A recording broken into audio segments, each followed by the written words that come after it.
Project PT, Tim Mentor, Doctor of Physical Therapy, and if you're motivated to get into a fitness program, there's nothing worse than dropping to the floor to start onto some push-ups and have your progress be halted by shoulder pain. There's really only one reason to do push-ups in the first place, and that's to get stronger. Just simply doing more push-ups doesn't help you gain strength. In fact, it usually just ends up resulting in injuries and pain. Watch this video and I'm going to show you the correct technique and how you can fix your pain during push-ups in your shoulder. Now, if you're not already subscribed to my channel, help me spread the message of how we can focus on movement to cut out unnecessary surgeries by hitting that red button and subscribing. The first and probably most important of all is that we see push-ups rarely go through a full range of motion. People will go to that point where their shoulder blades are about mid-range of motion, but not taking it to that full protraction, which is where the shoulder blades round out fully, taking that serratus anterior and making it really contract. That's what's going to give you the stability and the strength through that push-up to be able to get full range of motion and control without irritating your rotator cuff. When we get to the top, we want to see those shoulders flare out.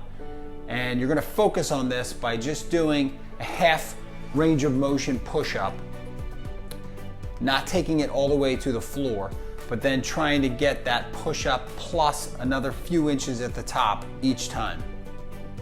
Just go through as many repetitions as you can without any pain whatsoever.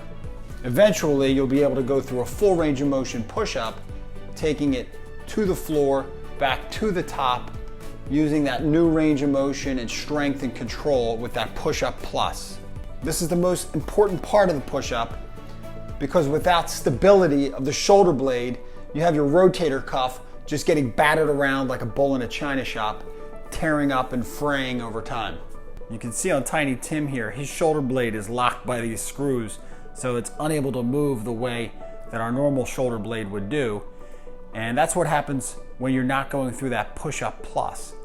And what happens is that humeral head here, which your rotator cuff sits right in that space, if this shoulder blade is not rotating, you're just jamming and whacking that rotator cuff into that bone over and over again. So it's so important that you take that shoulder blade through the full range of motion and get your full push-up plus rotating and moving this shoulder blade out of the way. Don't be like Tiny Tim. Why is it so much easier for some people to bench press than it would be to do push-ups? Because the bench gives you external support. Therefore, your shoulder blades, abdominals, and legs are not having to stabilize as you go through that range of motion. If you're into challenges, check out my video on a time under tension push-up test and see how long you can last. The next thing we see is that there's minimal or no control on the way down in the push-up. The goal at the bottom of a push-up is stability with neutral to slight shoulder extension. Extension is when your arms are moving backward behind your body. When you get to the bottom of the push-up position, this is what you're looking for, and we want to have a lockout of the shoulder blades. So when we're going down, we want to set up those shoulder blades for that lockout throughout the range of motion. We're going to accomplish that by bringing the shoulder blades together and bringing the arms in and externally rotating as we go down. You can see here as I'm going through the range of motion, I'm pinching my shoulders, my arms at my sides as much as I can on the way down and forcing it into that external rotation away from the body.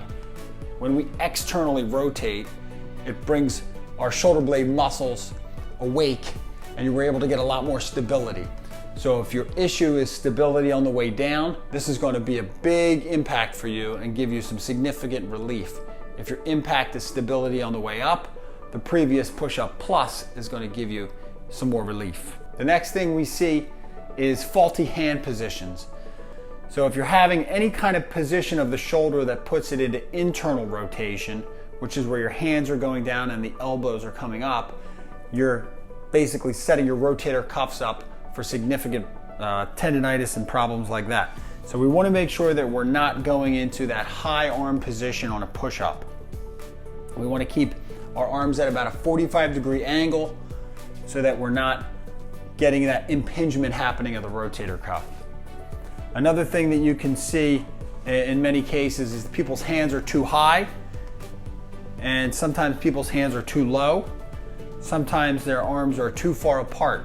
Each one of these puts different strain and calls different muscles into play, when if you're not ready for it and you do not have the stability, it's going to lead to injuries and problems that are going to keep you out of the gym and out of your workout routine. So the key is to start in this 45-degree angle with your hands just outside of your shoulders and trying to progress from there to some different positions, but only moving about a half an inch to 1 inch at a time. Don't forget to check out my time under tension push-up test if you've not done so already by clicking on the video over here. If you have any discomfort that's not alleviated by the tips I showed you in this video, be sure to reach out to your movement specialist. Remember, if you want to feel, perform, and live your best, you gotta move your best. Keep it moving.